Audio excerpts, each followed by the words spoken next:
Go for it. Hey, everybody. Welcome to Joe Code Podcast. This is your host, Joe Marrese. This is episode 199. Wow, that's right, 199 of Joe Code Podcast. Welcome to the show. Welcome back to the show. Fresh off a fun weekend of doing a little bit of partying. Don't really go out much anymore. Had a great time at the Cubs-Dodgers game. Got to see the Cubs win. That was a fun game.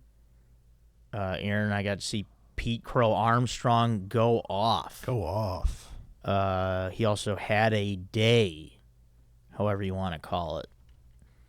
Kid that's from Sherman Oaks, California, right here. Just down the street here in Los Angeles. That's got to feel good for him to come home and do that. That's special when people do that. You come home and you play great, and I get to see it. I get to be in the crowd. I get to have beers. I get to have a good time. Beautiful day it was on Sunday when I went. 73, 74 degrees. Sunny, it was perfect temperature. We sat in the shade, enjoyed some beers, and yeah, it was a little, did I have one or two too many? Probably, because I had some at the game. Then I went out afterwards, but yeah, I haven't been out in a while, and I was moving a little slow the next day. But I have a job where that's okay. To be a comedian, to work at the Comedy Store, to be a little bit hungover, it is something that could be done no problem. I had to perform twice that night, easy to do. And got me thinking, honestly, that a lot of jobs are very annoying to do if you are hungover. They really are. Sure. But I did come up with, I did think of jobs that are actually the best jobs to have if you're hungover. Oh, okay. Because we know a lot of jobs will suck being hungover, but I feel like if you're lucky enough to have certain jobs, you can skate by. You can get through it. Yeah. This won't include working from home, because obviously that's an obvious one. Yeah. Oh, I work from home. Oh, no one's here to see me. Yeah, I'll just sleep off the little hangover that I got. So it's not going to be stuff that's that obvious. Yeah. So we're not going to go that route. I would think being a clerk at any place that's underattended, like working at a store. Yeah, nobody goes to. Well, yeah, and if you know, if you're like working retail at the mall, yeah, for example, that's possible. But yeah, in the essence of the show, because we talked a lot about food lately, so this is kind of how we get to talk about beer. So yeah, I've got a few jobs here, and I think a few of these, I think all of them we can get on board with, and so these are the best jobs to do while hungover, and I believe one is definitely a teacher. I don't know. Because here's the thing. I think it's most often a job done hungover. Because this is what you do. And this is from, I got this idea from my buddy Dave Hellam, who's a comic. He's a great comic. He used to work in the Chicago school system. He was a teacher. Guess what you do when you're hungover? You put on a movie. Yeah. Surprise, surprise. Hey, it's movie day today. Oh, why is that? Oh, because you're giving us a break, teacher? We've been working hard in class? No. Teacher went out a little last night, had a little too much. Maybe an extra shot of Jaeger. So you put on a movie. It's dark. Ooh, you get to just chill. Maybe you doze off. Maybe you let the kids doze off a little bit. Yeah, that's how you skirt by that. Oh, we're gonna go learn outside today. Let's go. I remember we did this. We went outside sometimes on nice days. Maybe they took us outside in case they had to throw up. So we're sitting under a tree learning. But guess what? If the teacher's like, wait, excuse me for a second, maybe they got to go behind the tree and throw up.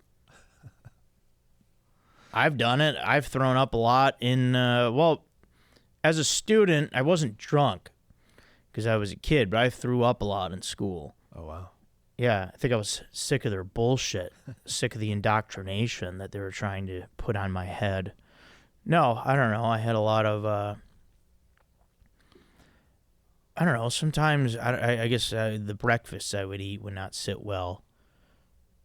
Sometimes cereal in a cup on the way to school didn't hit the way it should. Thanks, Mom.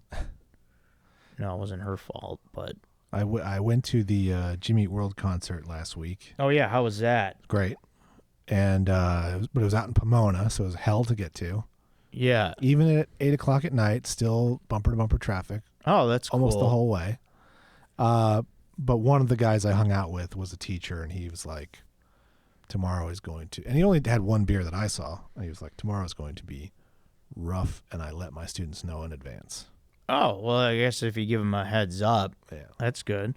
But yeah, because there's a lot of things you can do. Is you can have, hey, open your textbook and just read for 45 minutes. Read yourself. Yeah. I'll be over here thinking about the decisions I made last night while you guys read about Catcher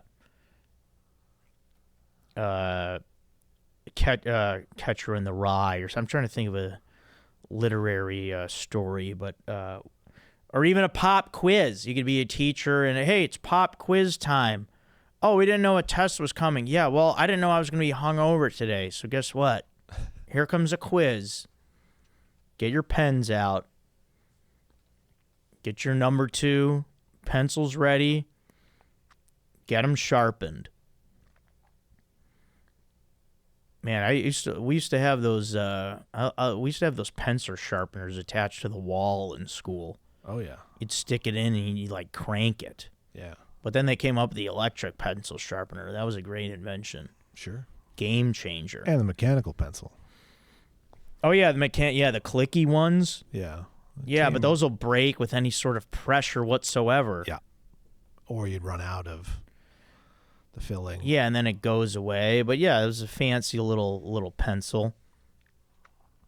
So, yeah, teachers out there, when you put on the movie, listen, I know what's up. Okay, well, I guess I'm not going to be in school anytime soon. I've done my learning in school, so I'm not going to be there, but I'll tell my nieces and nephews to watch out for that. Oh, hey, Uncle Joe, we watched a movie today. Oh, yeah? Did you check on your teacher? Did you smell their breath? See how they're doing. Teach. Here's another great job you can do while hungover is be a personal trainer. Because you're there to coach the person basically, and a lot of times you'll chime in, you'll kind of show them how to do it. But on this day, if you're a little hungover, today you're just counting. Just count for them. And you do a lot of, hey, you got this. Hey, I'm not helping you today. Like, hey, no, I've been training you. Today you got to do this. Meanwhile, you're sitting there hurting. You can't. You're not going to do this today because you can't do this. You don't feel like doing this. You're run down today. So, personal trainer, you put it on that and be like, hey, no. I'm not helping you today. You got this. And if you work at a gym, you got the sauna, help you get over the hangover. You can go in the hot tub. You got a lot of things accessible to you. And take it out on your clients. Like if they're being weak, if they're not getting up that last one, be like, hey, let's go. What were you doing last night? Why can't you get it up? Put it on them, even though you were the one out there partying. So let them have it. Personal trainer. I've actually never had a personal trainer. I know a lot of people that do. I think I took a boxing lesson once. That's about it. Well, the thing I did, our buddy Robert Vertrees, Aaron. Mm-hmm. Does he still play softball with you? Oh, yeah. Okay, great. Yeah, he did. I did a boxing lesson with him once. And that was the only kind of training that I did. And it's a good workout. But I felt that once was enough. So, yeah, I don't know. I guess I want to just see it. What's it like? I mean, I was never going to spar, but the boxing workout is an intense one. So, it'd be good to do. I had a roommate who was a personal trainer. He did not drink, but he was kind of insufferable. Well, yeah, I mean, I could see that. Probably pretty intense. Yeah. Here's another great profession I think would be good if you're hungover is being a chef. Because if you're a chef, you know food. You've probably cooked while you've been drunk. Maybe not professionally, but at home if you've been drunk. And if you work at a restaurant, you have access to so much food. So if you're a chef and you're like, oh, I need something, what do I want to eat right now? What's going to be tasty to help me with this hangover? And it's just anything you want. The kitchen is your oyster. You've got all this food, and you know how to make it. So that's great. Oh, who's going to make me this? Grilled cheese with onions and bacon and tomato that I'm craving right now. Oh, I guess it's me, because I'm a chef. And I have all the ingredients right here, because I'm at a freaking restaurant. So I think being a chef would be great to do. Also, if you're in the kitchen, sweat it out. Get a little close to the flame. Get near the stove. Sweat it out, baby. Well, hopefully if you're a chef at a restaurant, you maybe don't even open until later anyway. Yeah. So you have some time. And you have, you got some time.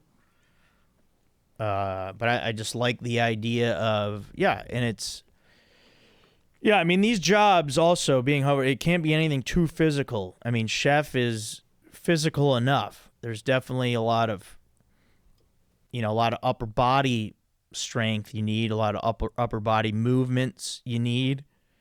So it's just the right amount of movement. And I just love the idea of having all that access to food and also being able to know how to cook it. Because sometimes you're hungover and you're like, oh, I don't know what I want to eat. I'm starving, but I don't know. What do I get? Blah, blah, blah. You can just be at the restaurant and look at all the freaking food, and you can just cook whatever you want. So I really just love the idea of that. I don't fully understand the financials of restaurants, but I feel like it might be a little more complicated than there's the food, I can cook it. Well, I mean, this is, I guess, a little bit get there early kind of a thing. Or if you're in the middle of the shift and you're cooking an entree and you're like, oh, that's what I need right now to get over the 7 IPAs I had last night. Make a little extra for you. Make a double portion of that chicken parmesan. Make it for 2. Or this is a big moment too. Hopefully you make something and someone sends it back. Like, hey, say you're a chef, you're hungover, and you're like you get to work, and there's no you made it just on time. You got to get in there you're hoping someone sends something back. Maybe cook something a little too long. Maybe leave it in a little too long, so someone you know it's a little overcooked. They're gonna send it back, and there you go. That's for you. That's for you to munch on. Maybe that's what chefs do sometimes. Maybe they mess up on purpose. Do you think they're doing that to me with when they give me a burrito with vegetables? Like maybe they want that. They know I'm not gonna want it, but they're like, hey, I really want to eat a burrito with broccoli and eggplant right now. Maybe that's what they're doing to me when they do that shit. I can't imagine. Yeah, I wouldn't like to imagine, but I don't know. I don't know what they're up to back there. All right, how about this job? This is another job where it's light work, and I think it's beneficial for the other person as well. So I think if you are a hairstylist or a barber, being hungover is a good job for you. If you're hungover, you could easily get in there, do that, and if you're quiet, doesn't put any pressure on your client to talk. Yeah. Because sometimes you're sitting there.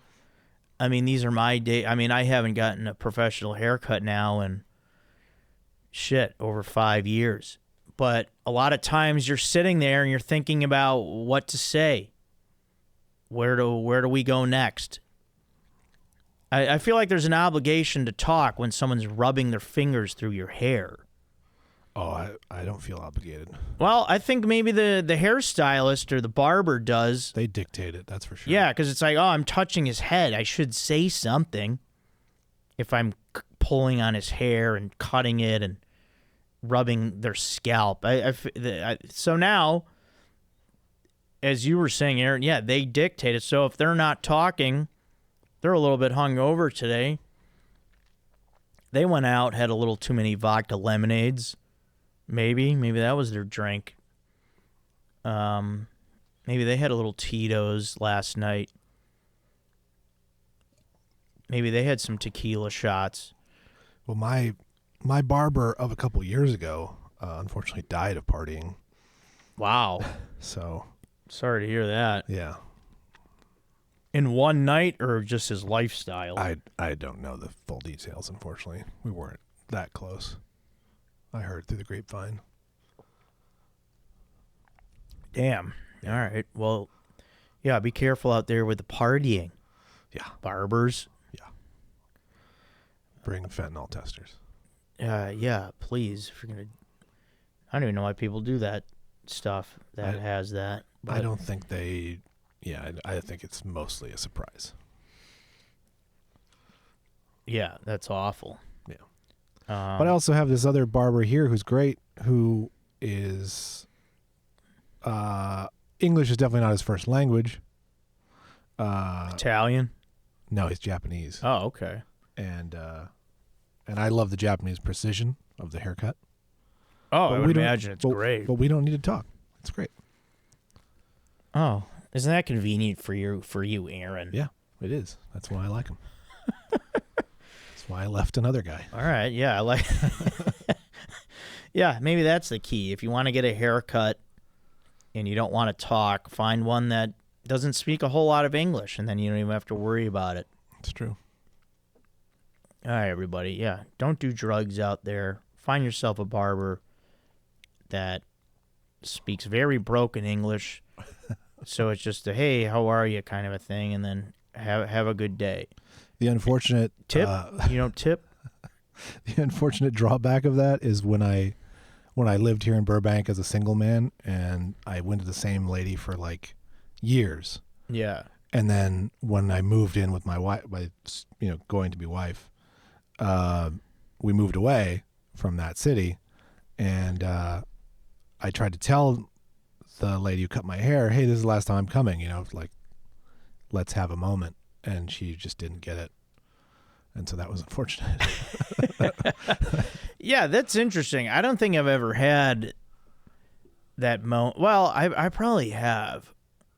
Yeah, like when you're not going to see them anymore. Yeah, because like when I moved to L.A., from Chicago. Yeah, I probably did that with somebody. But yeah, that's an interesting kind of a thing. Like when you're moving and you're like, hey, I'm not gonna see you anymore. So yeah, what do you do in that situation? Yeah. I've seen you once a month for 6 years. I mean, that's a pretty steady relationship, right? Yeah. And then it's just like, yeah, I'm gonna be moving. And they're just like, okay. Yeah, I mean, come on. And I was only give me something. And I was like the only person ever in there, so it was like I might be keeping you in business. So yeah, that's definitely a moment of, well, thank you for coming to see me all this time. Like, come on, something, but have a heart. What are you, the freaking Tin Man? Tin Woman? It's how it backfires on you sometimes. Sheesh. Yeah, that's kind of nuts. But yeah, I'm totally down with that. And it's nice. A lot of these jobs, it's inside too, so you're hopefully got some AC on, so that's helping you out when you're hungover. But with this last job, we're gonna go outside. Yeah, I just thought of one. Yeah, tell me after this, because this is the end of my list, and I desperately was trying to come up with some more. Yeah.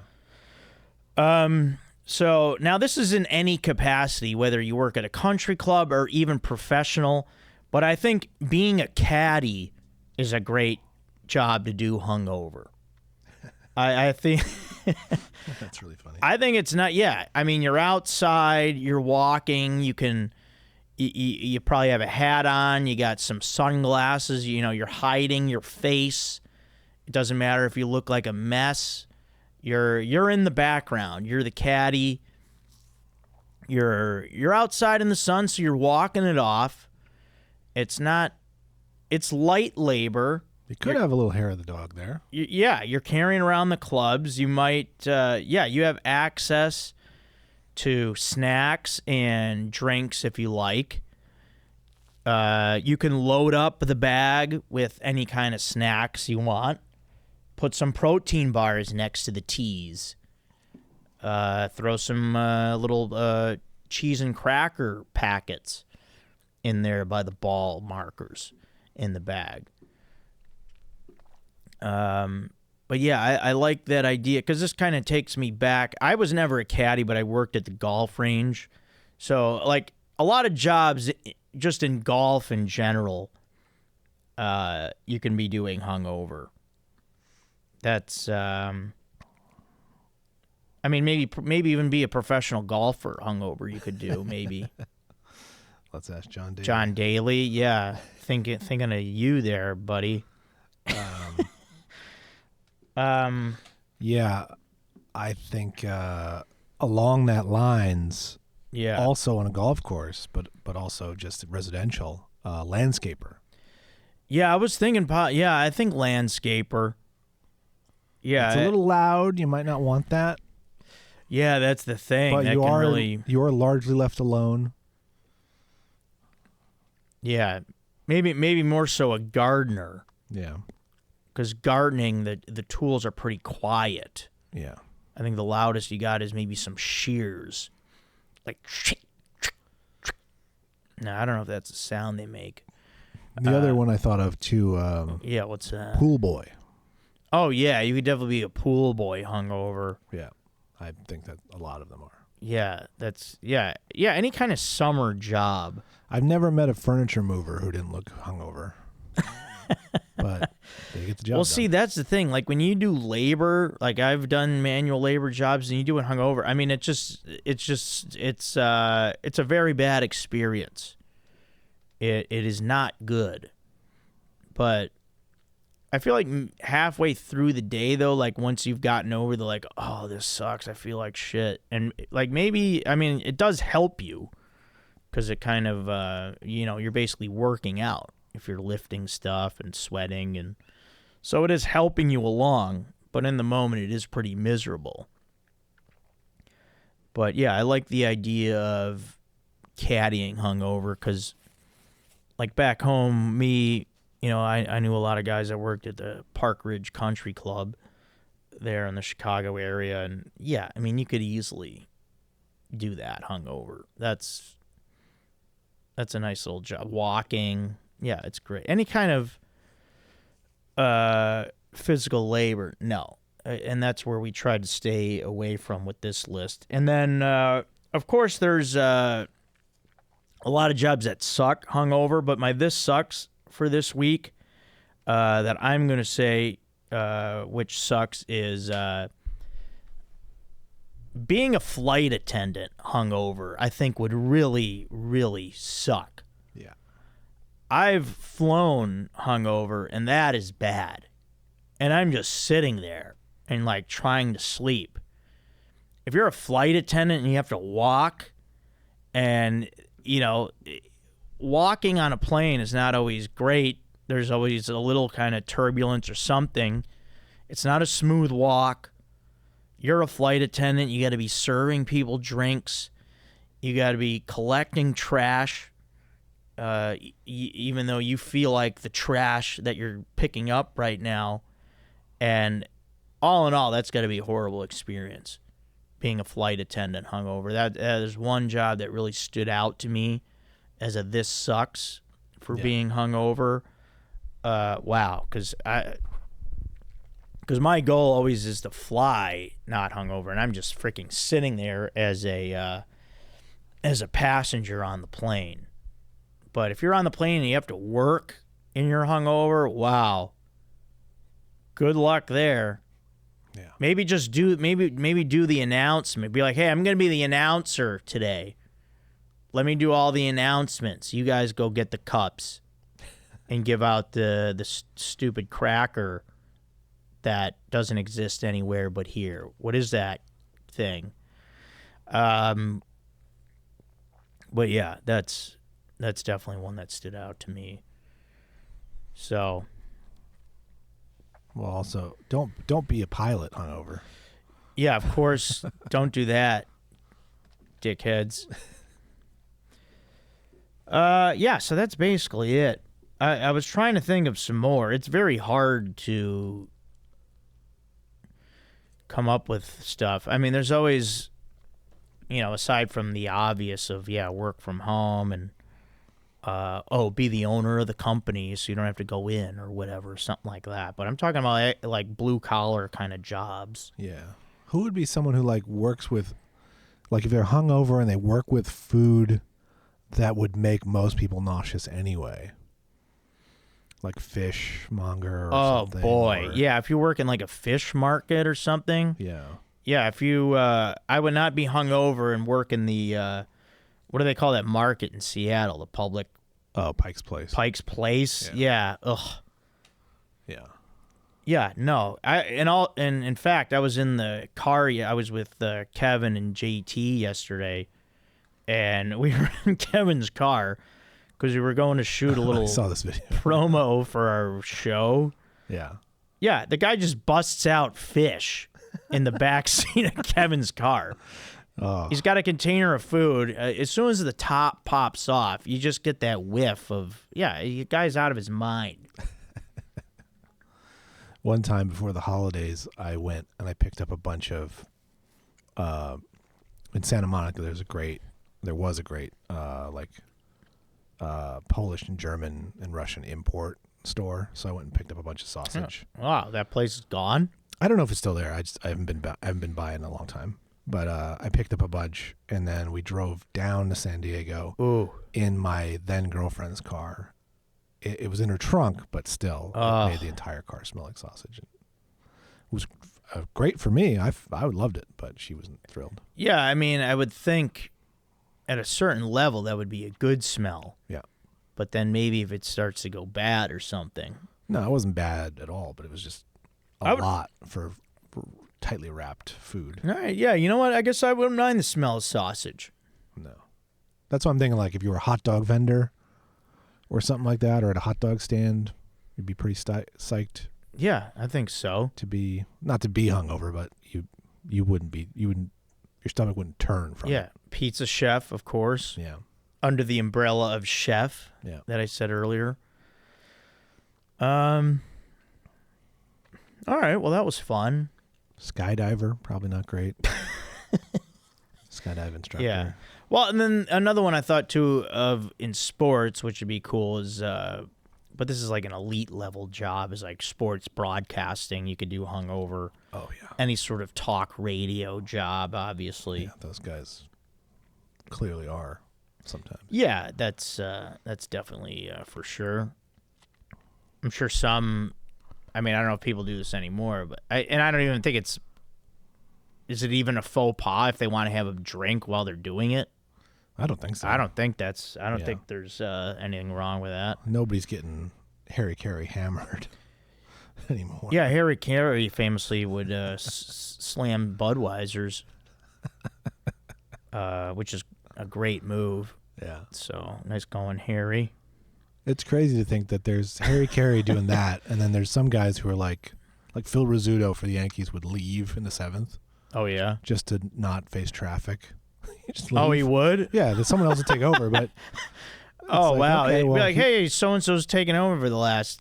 Oh wow. It was Yeah. just because he didn't want to fight. That's classic. it's like you're okay. You know what? He better be getting paid less for that. Yeah, I know. Bullshit. But he's the opposite of getting hammered. He's getting out of there. Doesn't want to fight traffic. I never heard of that. Yeah. That's great. It's New York. He's probably on the subway anyway. Yeah, geesh. Okay, yeah, let's do this. I'll get into a Joe code, and then the Joe code I think is going to take me right into This Is Great. So, hey, guess what, Brandon? I'm making your job easy today. Light work for you. Are you hungover? Maybe you should be for this. So, as I was saying, I went to the Cubs-Dodgers game, and we did the great move of, if you can do this in your city when you go to a game, park in the neighborhood and walk. Yeah. For free. Mm-hmm. If you can do it, do it. We did it. We parked in Echo Park, right near the pizza place, which is going to be my This Is Great. But like 15, 20-minute walk into the stadium, and basically right before the border of where they don't allow through access, because like as you get really close to Dodger Stadium, they don't allow people to even go onto the streets. Mm-hmm. Like there's no access. But we found the perfect spot of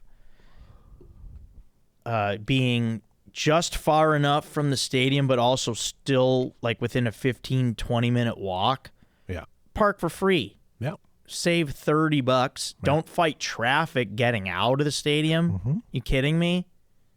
Everyone should be doing this. This is Joe code for this week, and that's why I'm under the self-help category on Spotify. It's comedy, but this is why I'm self-help education. I'm telling you things.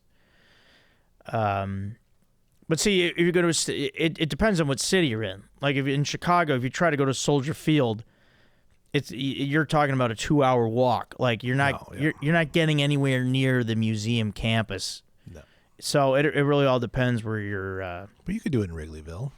Yeah, you could do it in Wrigleyville. Just park outside of it. The main thing is, like when you're doing this, get there. I would get there at least an hour. Yeah. To 2 hours before the game. Yeah. Which we did, and This Is Great for this week is a little place in Echo Park called Quarter Sheets Pizza. Aaron, have you heard of it? No.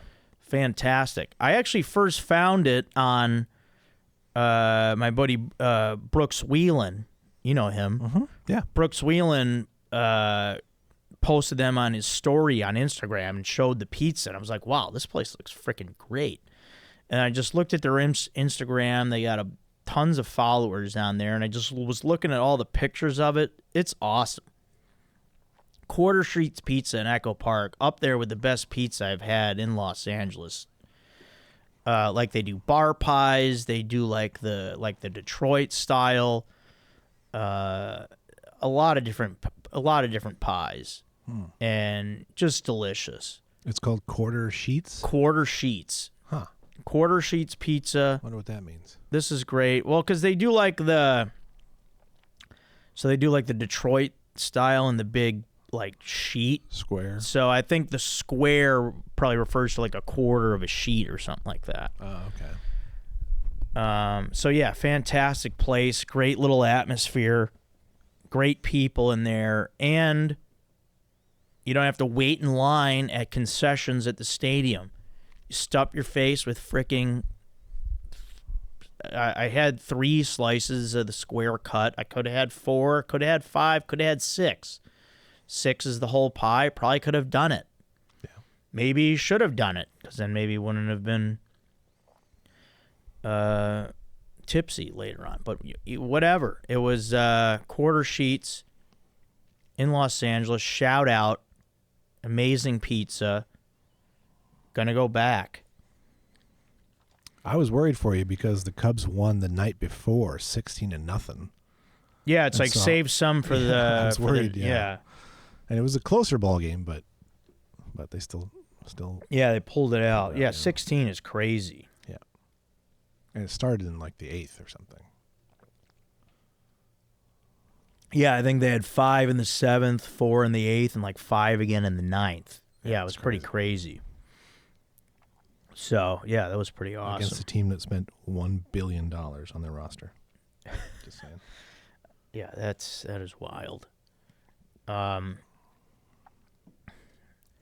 right, how about this? Let's go. All right, yeah, let's get into some of these emails that we got here. And we have an update on the audio issue that someone was having. Okay. And also some new brackets that came in. Also some pick'ems that I missed before that I think are fun that I would like to read. And also the return of Sky God 2000. A lot of things happening. Oh. You can't forget Sky God. You remember him, Aaron, don't you? We follow each other on Instagram, so I stay in touch. One of the great podcast listeners of all time, Sky God 2000. All right, here's one. Yeah, we did not do this one. All right, this is a few pick'ems. This is from Zach, also known as Beatdorf. I think that's his YouTube handle. All right, what's up, Joe? What's up, Aaron? I got a few pick'ems for you guys because I couldn't think of a good bracket. Pick'ems are always fun, people. If you could, anytime you want to throw these at us, these are a good time. First pick'em: time zones versus daylight savings. Ooh, time zones for sure.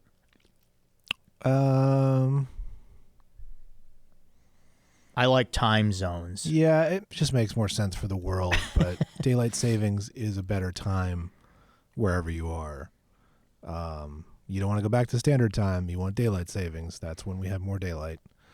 But yeah, time zones it just makes sense for everybody to have roughly the same day and night time. Yeah. Huge fan of the Pacific time zone, by the way. I think it's my favorite time zone. Yeah. Pacific and then Central. Eastern time zone, I feel like, how do you even get anything done? I mean, obviously you adjust, but Yeah. I just, especially as far as sports go, just taking only sports into consideration, I think it's easily the Pacific time zone. I really do. Especially NFL football, 10 a.m. Sunday game. Yes, please. Yeah, instead of 1. Yeah, versus 1. And any night games like don't end until at least midnight. Yeah. Yeah. The night games here are at 5 or 5:30. It's wonderful. All right, next one. Next pick'em. Being able to clearly articulate feelings versus taking criticism well. Wow. I'm going articulating feelings. Yeah, I think that one's good. Because a lot of times you might know, a lot of times I feel like people don't know how to get their message across, or if you have a hard time really being able to tell people how you feel, then yeah, because taking criticism well, that's You can do that. That's but more then just something, yeah. you don't necessarily make the change. Yeah, I like that first one for sure. I think that's the better one. Being able to clearly articulate feelings well, yeah. Okay, and then unethical hunting method versus industrial animal farming. I mean, this one's a weird one for me because I'm not really into the. Well, what? Well, what do you mean? What's unethical hunting? Yeah. Planting mines? I don't know. I don't know what. Yeah, Hunting with a baseball bat? yeah, I don't know. I mean, yeah, we both have said we're not hunters, so we don't even know what the ethical version is necessarily. So I guess industrial animal farming, because I have taken part in plenty of meat eating throughout my life. So I guess however they do it is what I've been on board with. But I guess, yeah, the unethical hunting method, you're still the one doing it, so that would be tougher to look at the animal in the eye as you're kicking it in the nuts. Well, what's the ethical hunting method? I assume like apologizing before you do it? No, I'm sure it's like, one kill shot straight to the heart or whatever. And, with whatever gun or arrow versus bludgeoning them to death. Thanks for that one, Beat Dwarf. Strangling a pig or something. Yeah. I don't know. It's just, all right, this is a lighter one. This is more my speed. Pizza by the slice or Dennis Rodman?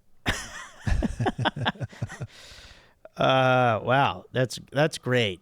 I love Dennis Rodman. The worm. He's fantastic. Wow, what a player for the Bulls. What a character. Bit of a nightmare of a human, but yeah, pizza by the slice though, really a special thing. yeah. Once I discovered that was a thing, because growing up, we'd always just get pizza as a family, and then and then once you go out, you say, oh wow, you can just get a slice. Yeah, I love getting a slice. Yeah, pizza by the slice. Yeah, I gotta go with pizza by the slice. Especially on a budget. Yeah. Yeah. And all right, here we go. Baby that won't stop crying or unathletic adult man. Trick question. They're the same. Wow. Yeah, that is good. I mean, I'll go with the unathletic adult man. Yeah, I think some people are maybe he'll be a good coach. Yeah, or you have a fun game night with that guy or trivia or something. Yeah, there's a lot of adults have a lot more to offer. The crying baby, you don't know what they want. Yeah, it's if they won't stop, it's really it's a nightmare. Yeah, I got to go with the unathletic adult man. Yeah. Okay, this is a fun one, kinda. Geographic border created by water versus border created by terrain. I like the water border because that's a more natural border. Because the land, how are they coming up with that? Oh, hey, 1 foot here, 1 foot here. Oh, I'm here. I'm in Arizona. Oh, now I'm in New Mexico. Mm-hmm. What is that? Yeah. Who came up with that bullshit? Yeah. That's pretty arbitrary. The water is the best. Terrain, I think, meaning like a mountain or something, maybe, but which could. Well, be yeah, cool. I mean, I guess, it probably just means land, or I mean, even by mountains, how would you even? Yeah, then like half the U.S. would be on. Because I like one side, half the other would be on the other side. Because I like the water border because they create the different shapes, like the Illinois-Iowa border kind of zigzags because the Mississippi River kind of winds. Mm-hmm. So that's I'm a big water borders created by water guy. Yeah, still probably the most used border. Yeah, I think so. And you can if it's water, then you can look across and see the people on the other side and wave. Yeah, like Idaho, how'd they get that with the little fin all the way down? Yeah, give me a break. Yeah, it's water, I think. Yeah, water's better. Well, yeah, because that's all land up there, isn't it? I think there's got to be a river that makes it like that. Like that? Yeah. I don't know. Them in Montana, right? Yeah. Yeah. All right, how about this? Tornado versus hurricane. This one's, to me, is pretty easy. Tornado is so much cooler looking. Yeah, tornado, and it's also, I feel like, a lot safer. Because, like, growing up, we'd have, like, tornado watches and warnings, and you just, like, go in the basement. I mean, hurricane, you don't know what that freaking water is going to do. Yeah. Get that out of my face. It's just, it's strong winds. It's like, well, that doesn't seem... At least a tornado, like, you see it, you're like, oh, man, that is nuts. And it's a better name. I like tornado. Yeah, and what it does is also crazy. I don't know that you'd survive it any easier, but at least it's like... At least if you're gonna get killed by a tornado, at least it's gonna look really crazy. Versus just strong winds. With a twister. Yeah. Yeah. If there was a hurricane in Wizard of Oz, like, that wouldn't be nearly as cool. Right. All right, Zach. Yeah, thanks, man. Those were fun. All right, here we go. This is from Matt, a.k.a. Sky God 2000. Hey, Joe. Sky God here. Sorry I haven't been active in the YouTube comments. Life has been busy. I've spent the past 8 months on parental leave, and I'm back to work now. Amazing that you get 8 months. Yeah, that's incredible. I didn't take any. But I definitely didn't get 8 months. Well, he lives in Canada, right? Mm-hmm. Yeah. Yeah. It was tough to find times to listen to the pod while taking care of Sid. So now that I'm back at work, I'll have time to catch up. Yeah, catch up. One big thing has happened in this time. We got a new dog. After Axel passed away, our other dog, Mia, was visibly depressed and just wasn't herself. That sucks. So I made a 26-hour round trip to Alberta to pick up our new German Shepherd, Kip, named after, of course, Napoleon Dynamite's brother. Who is... Wasn't that his name? yeah. I'm thinking of Uncle Rico, who was just on White Lotus. Oh, John Grise. Yeah. Great dude. I see him around the neighborhood. Yeah. He's a great boy and is best friends with both Mia and Sydney. Hope all is well with you and Aaron. Looking forward to catching up on the pod. Cheers, Sky God 2000. Here are some photos of Kip, and he's got Kip. Some photos of Kip, beautiful German Shepherd. I got it up on the screen. Playing with the dog there. Yeah. Man, look at that. Look at that Alf-looking guy. He doesn't look like Alf. Oh, let me get this of the two of them. Oh, that's great. Yeah, that's a great pic with the two dogs. I mean, that's a beautiful photo. I can't put all these up, but this is great. Hang on. Oops. Yeah, maybe just if you can get the one with the two up, and that's probably good, yeah. Oops. True animal friendship. There we go. I love that with the interlocking rings. Yeah. Yeah, that's a beautiful photo. Great dogs, Matt. Great work, buddy. Great to hear from you. And, look forward to hearing from you more. I'm shocked it would take so long a drive to get a German Shepherd. There's so many here in L.A. Yeah, maybe not up there. Yeah, I guess not. All right, here's one from our boy Greg in Minnesota. Fire app, bro. Nice, because we talked about appetizers. Nice. But then he follows up with, what up, Joe and Aaron, my brothers in Christ? You got to take a look at the fried mozzarella at Chili's next time you get a chance. Similar to the classic mozzarella stick, but in more of a brick form. Okay. I believe you can get it coated in honey chipotle or Nashville hot sauce as well. Wow. The fans are yearning for a Joe Eats review of this dish. Thanks, Greg from Minnesota. Yeah, that does sound pretty tasty there, Greg. Yeah. Yeah, I should get to to a Joe Eats here at some point. It's been a little bit. I've had something similar to that in Long Beach, and I've talked about it before on this pod, probably a long time ago.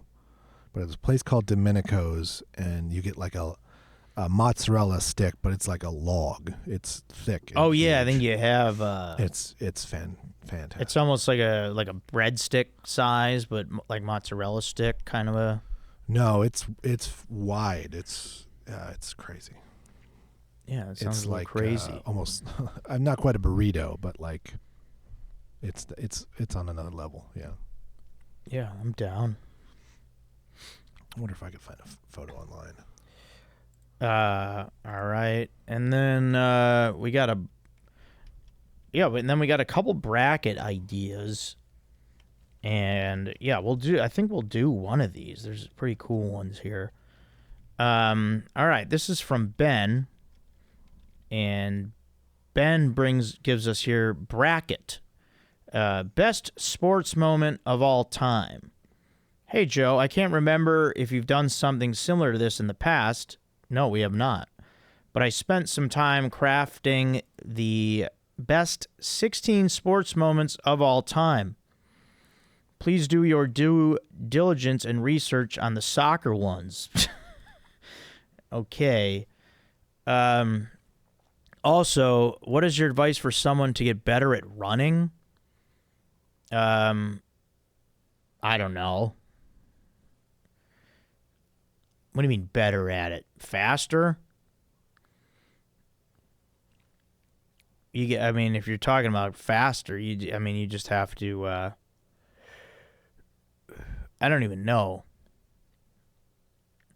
But then he's got 16 things here that consist of like Miracle on Ice, Cubs winning the World Series, Jordan's flu game, David Tyree helmet catch, Michael Phelps winning 8 gold medals. So we got stuff like that. So thank you, Ben. Digging that. And then here, let's look at this one from Lonnie. Here's a bracket idea from Lonnie. Hey, Joe, Aaron. Hey, Joe, Aaron. I had the wrong emphasis there. Hey, Joe. No, wait. Hey, Joe, Aaron, and any esteemed guests lucky enough to be in the presence of the great Hog. Thanks. Big fan of the pod. I had an idea I wanted to throw out there for the classic bracket segment. For the matchups that go beyond the obvious 4-0 sweeps, what if each game in the best of 7 series had its own context? I mean, that's kind of what I try to do. Like the matchup is the same, but each game takes place in a different setting or scenario. Oh, it sounds like you're getting deep here, Lonnie. I know this might add a little more time/thought to the segment, but I think it could help paint a clearer picture of which team is actually better in different situations. Plus, it opens the door to some interesting conversations. Here's a rough example of what I mean. Depending on the type of matchup, you could choose different situations. Like, for example, game 1 as a kid, game 2 with a significant other, game 3 with the boys, game 4 with the family, game 5 at work, game 6 after work, game 7 in solitude. Yeah, and then he gives like some other examples, like each matchup could play out across these different arenas, which might give more life to the close calls and might make for some killer tangents. Anyway, keep doing your thing. The podcast rules. Thanks, Lonnie. Well, yeah, because he gives like different scenarios. Like game 1 could be at a backyard barbecue. Game 2 could be hungover on a Sunday. Game 3 on a road trip with the boys. Game 4 at a dive bar. Game 5 watching sports. I feel like we've done a bracket of these events. Yeah, it's kind of Lonnie, I like where your head's at, because yeah, like when I do the brackets, like in my head, I try to like factor in these different different scenarios and what. Sure. So that's kind of what I'm doing, but I like your in-depth look at this. And yeah, this could be something that comes in handy, like I guess depending on the bracket that we do. But yeah, thanks, man. By the way, I found the mozzarella sticks at Domenico's. What do those look like? Yeah, those are pretty. Yeah, almost Massive. like egg rolls, kind of. Yeah. Wow, they look really crispy. Yeah. It's great. Sauce looks good. Yeah. Salad. All right, let's do this one from Lucas. Here's Lucas, who's been having the audio troubles. I hope your troubles are over, Lucas. Let's find out. Follow-up email about audio issues. Urgent level 3. I think it was a 5 before, so it's good that we're down to a 3. So if you guys are keeping track of the urgent level, what is it, orange now then? All right. Sup, dog. Okay, so let me explain my issue with the audio levels a bit better. I hear your feedback about trying to game and pod at the same time. It's not practical and is contributing to the audio issue. But, like, come on, guy. Podcasts are great for being played while you do other things. Like, for me, no, I want you to sit in a rocking chair and just listen to the pod and just focus on it. Yeah, smoke a pipe. Yeah, I get that. Podcasts are, okay, well, like, for me, while I work or while I game, and for you, Joe, maybe when you bang chicks, I don't exactly know how you get down. Hey, I don't bang chicks, man. Certainly not while listening to podcasts. I listen to other podcasts that just have a louder base level of audio, I guess. For example, Comedy Bang Bang. Those have always been put out extremely hot. That's one I've always had to turn it down. Oh, okay. Yeah, so I guess maybe they get out in front of that issue. Maybe that's why they do that. Maybe. My issue isn't that Joe's louder than Aaron. I prefer that, actually, but it's not that when I put the pod... I prefer that, actually, but it's that when I put the pod to 100% volume, it's still not as loud as it should be. I don't know. Next time I game and pod, I will not be using the Spotify feature on the PS5. I will be using external speakers.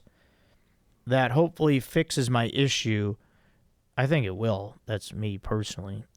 But I still think it's something that should be mentioned. Yeah, for sure. I'm glad you brought it up. For whatever reason, other podcasts seem to have a higher base level of audio. But thanks for everything you do, Joe. I'm sure next week will be another fire ep.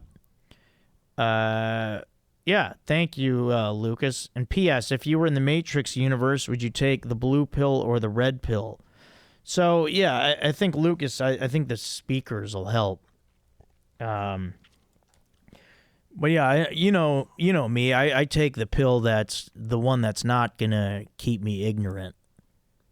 That's red, yeah. But I feel like this analogy has been like hijacked by political people, blue or red pill. So I'm not going to.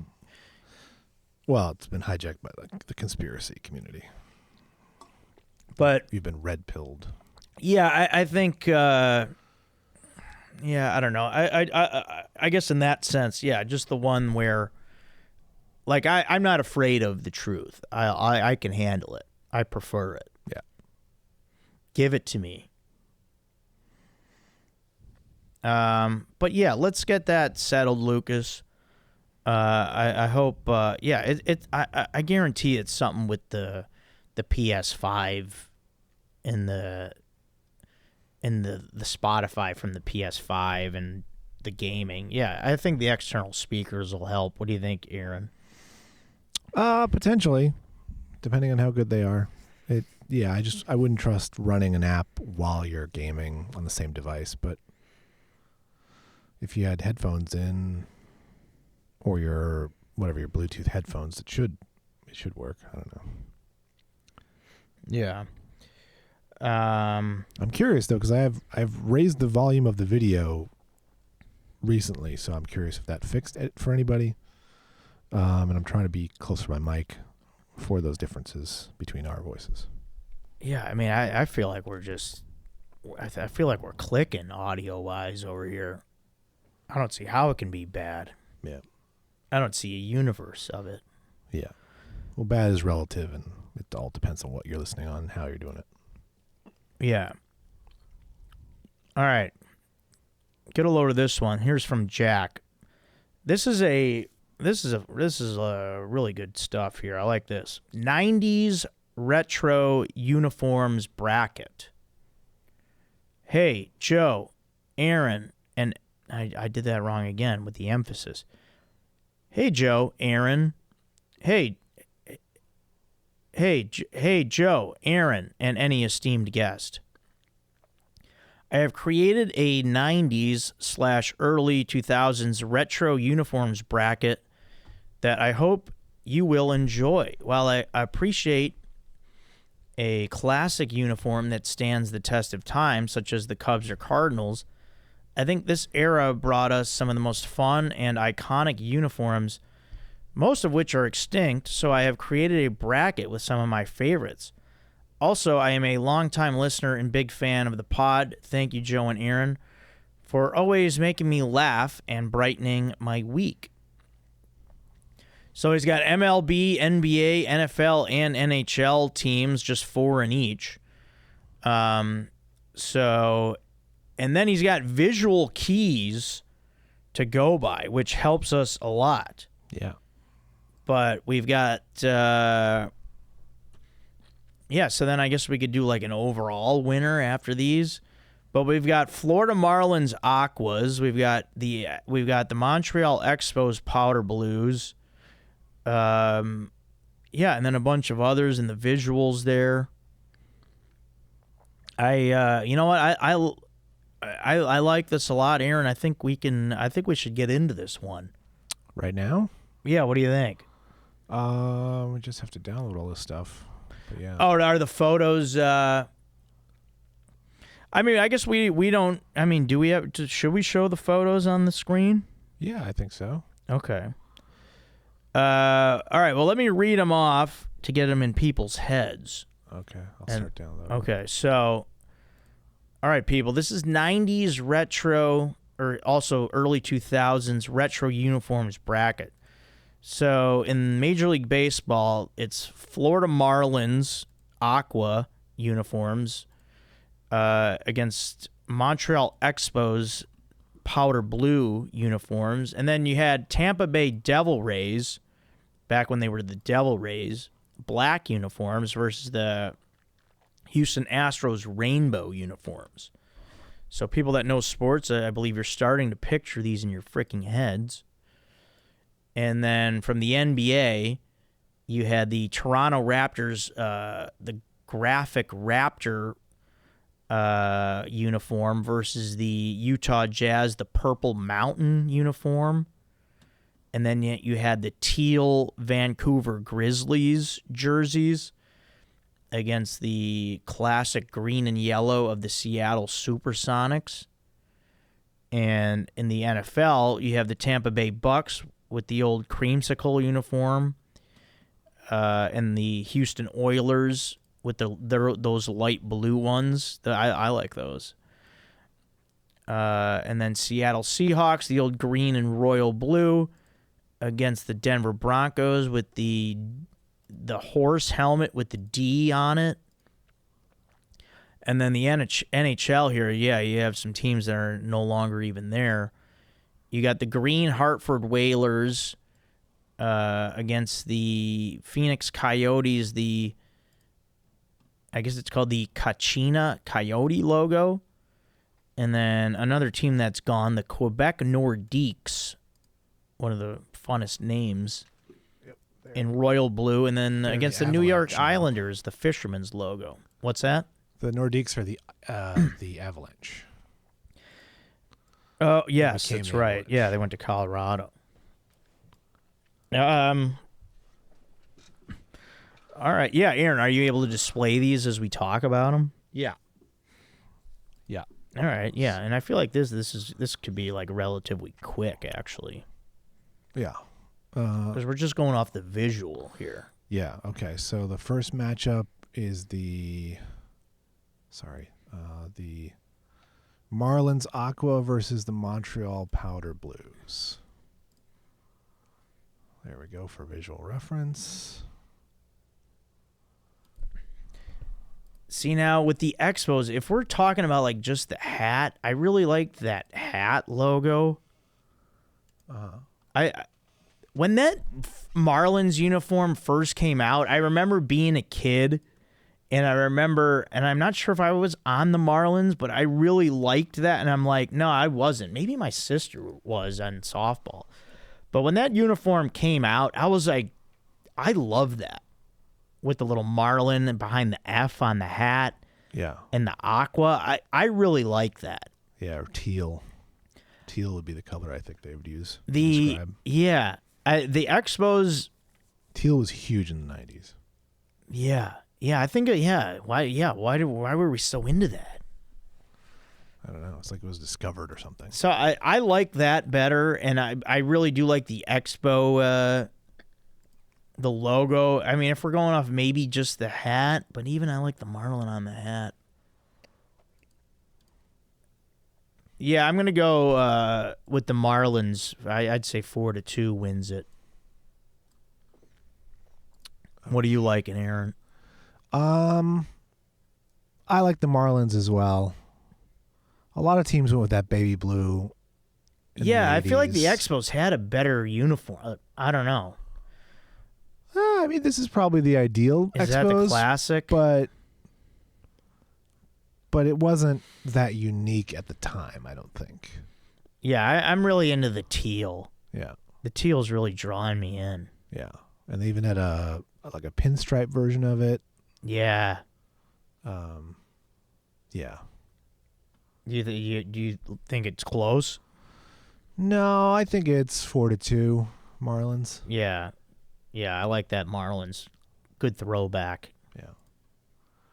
All right. Then we have still in baseball. I like there's a lot of visuals, people, so you might want to watch it on freaking YouTube. Yeah, we've got the old school Tampa Bay Devil Rays, circa 1998. Yeah, that black is cool. That was another uniform that came out, and I'm like, oh man, that's kind of badass.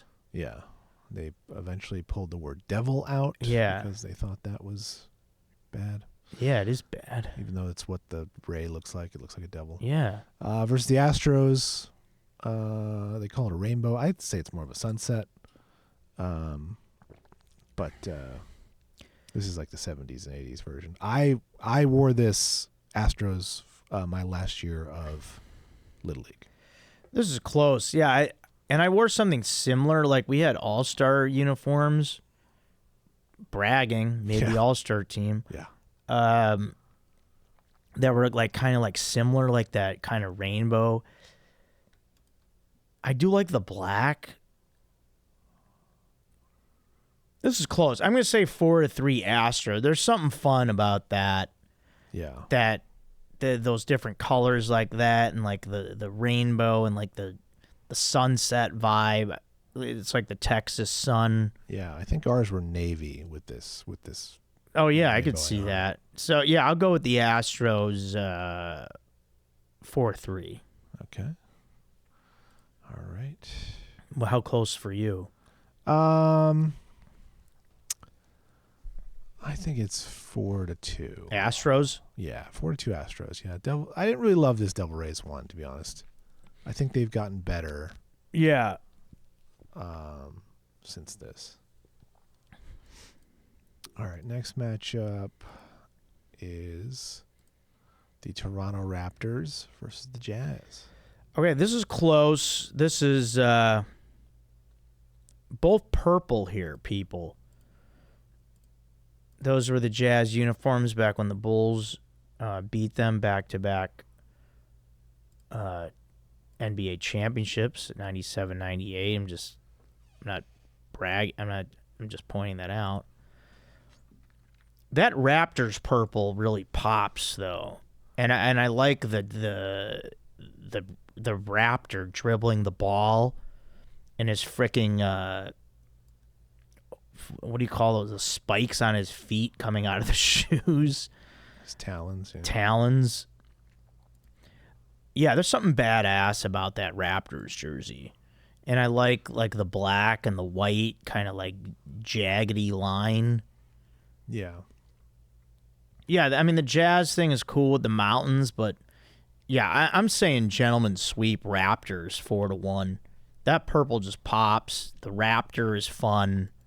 Yeah. Yeah, when I think of Salt Lake City, I do not think of mountains nor jazz. Right. Which has always been a weird one. Yeah, maybe they could have the Salt Lake on the jersey. They should have the lake. Yeah, have the lake below the mountains. And obviously they were New Orleans Jazz to start. Right. Sorry, I'm trying to get the next slide ready. Do you like the Raptors heavy? Yeah, I do. I think it's like 4-1. Yeah. What's the... Oh, the Sonics. Why didn't that download? Oh, yeah. The next one's going to be the Sonics. Oh, yeah. Yeah, if you're going to send photos, don't send them as GIFs. For some reason, the software doesn't ingest them. So let me pull that in real fast. Thanks, Aaron, for your work on this. Okay. All right. Boom. Boom. Vamp for a second. We're going to have the Vancouver Grizzlies. Yes, it is Vancouver. If you guys remember Big Country, I believe his name is Bryant Reeves, star of that team. They are now the Memphis Grizzlies. Which I don't think they have in Memphis, but yeah, another another thing where they have the nickname, but it's not in that city. Yeah. Okay, there we go. All right, again with the teal.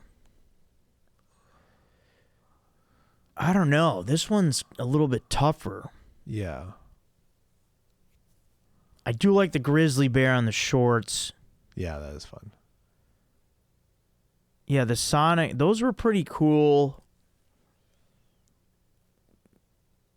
But I think I like that better as a hat, that Sonics thing. And then they got the kind of the skyline with the Space Needle on the shorts.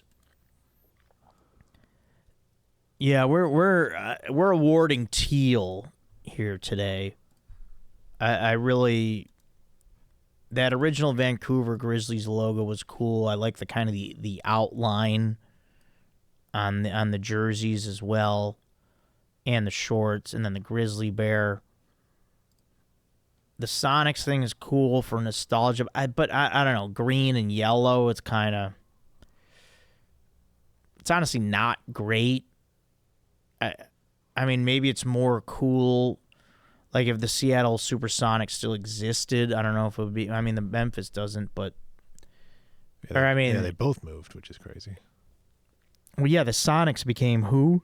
The Oklahoma City Thunder. Yes. Wow. There's been a movement, obviously, to bring them back to Seattle, or to bring a new team to Seattle. Yeah, I'm going to say 4-2 Vancouver Grizzly jerseys. I'm digging that. Yeah. I don't know. I do like the Sonics. It's a different shade of green from the Celtics. Yeah, it's more of your classic green. Yeah. The borderline forest. The Emerald City. Yeah.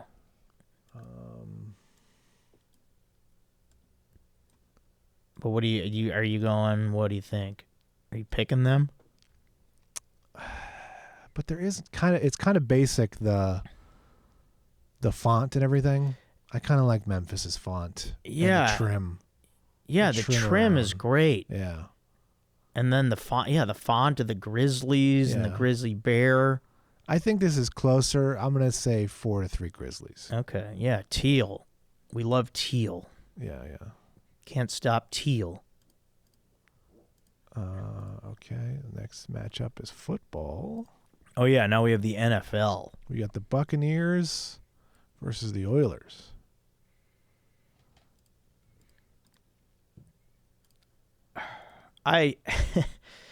There's something really fun to me about those old Oilers uniforms.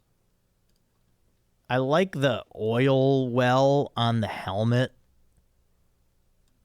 Yeah. I think that was just a fun uniform. The people really love the creamsicle, the Tampa Bay thing.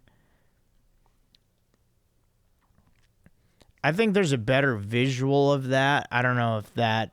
I feel like in this picture, it's kind of... I don't know, but... Yeah. I don't know. I know people are all pretty uppity about the creamsicle, but I like the Houston Oiler one slightly better. Yeah. I kind of am into the whole like baby blue or sky blue, whatever. Yeah, there's a lot of teams that have that now. I think the Chargers are almost. Oh yeah, they kind of do wear them that. a lot. They're not exclusively. I think this orange Tampa Bay is preferable to what they have now, the red. Yeah. At least it's unique and it's different, but they obviously were terrible back when they wore these. Yeah, I'm trying to... This is close. Yeah, I believe it is closer. Yeah, because I'm kind of coming around a little bit. I mean... Falling in love with the creamsicle. Yeah. And obviously, the Tennessee Titans kind of maintain this shade. Yeah. So it's not like it's long gone the way that Tampa Bay is only like a throwback. With the Oilers, to me, the helmet kind of is tying it in. Sure. Versus the Buccaneer with the thing in his mouth. The knife in his mouth. Yeah, the helmet's definitely better. I always thought that was something neat about that Oiler helmet. Yeah. But I'm just gonna go with the team that still exists, and I would like to see this orange out there. So I'm gonna say the Buccaneers 4-3. Yeah, because the Buccaneers in person, I feel like it's a little bit more golden. I don't know. This picture's kind of a little.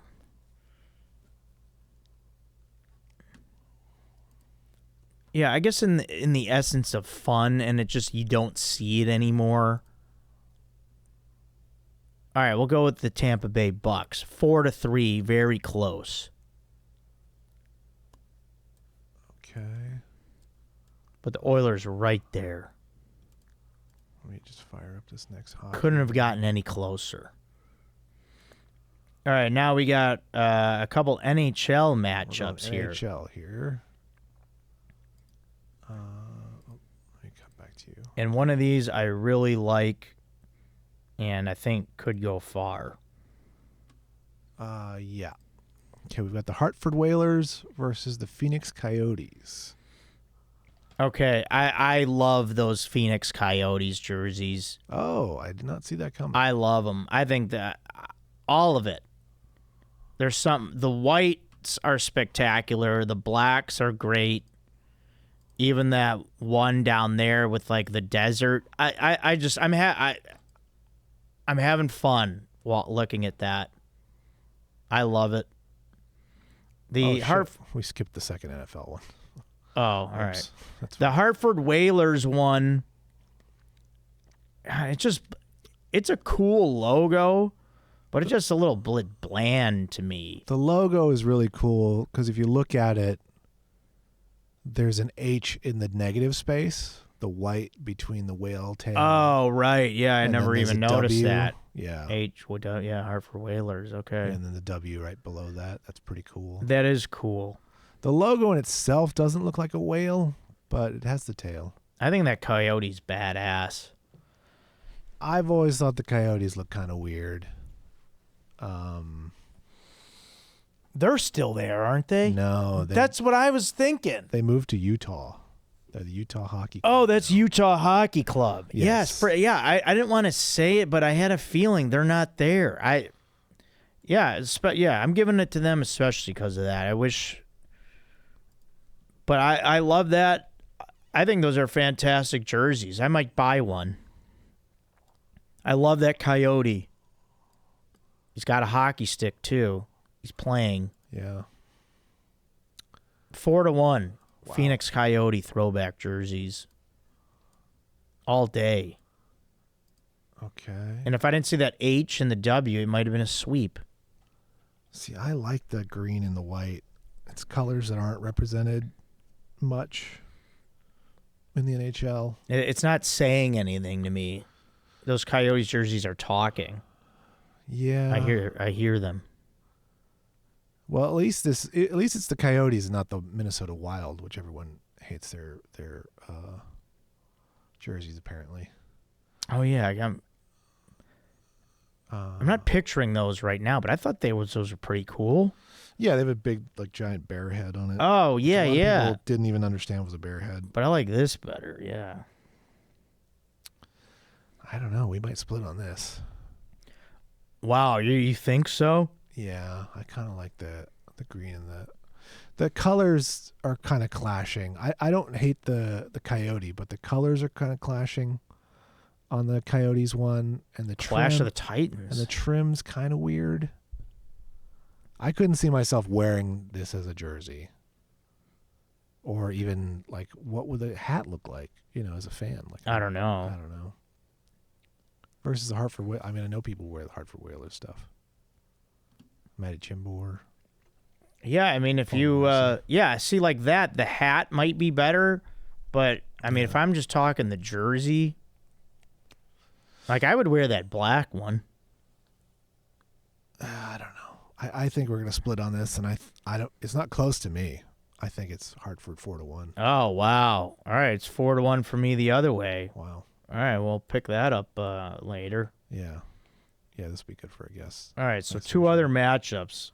Okay. One more hockey one and one more football one. Yeah, let's go back to the NFL real fast before we fully forget. We've got the Seahawks versus the Broncos. Those Seahawks ones are kind of neat, but I always thought were a bit weird. I like the D helmet with the bucking Bronco on it. I think that to me is really cool. And I'm more of a fan of like orange and white and blue. Yeah. The old Seahawk jersey's pretty cool. But I go 4-2 Denver. I like the big D with the bucking Bronco a lot. Yeah. I'm into it. I don't hate this Seahawks look. Yeah, it's not. I don't know why they went why they went to the crazy dark navy and neon green. Yeah, that got a little extreme there. Yeah, those clash hard of late. Yeah, but I also don't think the Broncos have moved that far off of this. No, they moved to a little more of a navy, and the helmet's got a different Bronco on it. Yeah, I kind of would like the Broncos jerseys or uniforms of today, but with that helmet. Yeah, I would like to see maybe. I still like the Broncos in this one though. I think the Seattle's good, and this is better than what they have, but the Broncos, it is a better look. This orange and white. Yeah, I like the look and the helmet. With the helmet. So yeah, I'm gonna say 4-2 Denver. Nice. Alrighty. So we've got the last hockey matchup: the New York Islanders versus the Quebec Nordiques. Now that is a fisherman there. Yeah. They took the fisherman off the logo. Now what the heck is a freaking Nordique? I can know. Nordique my own. All right, let's see. This is interesting.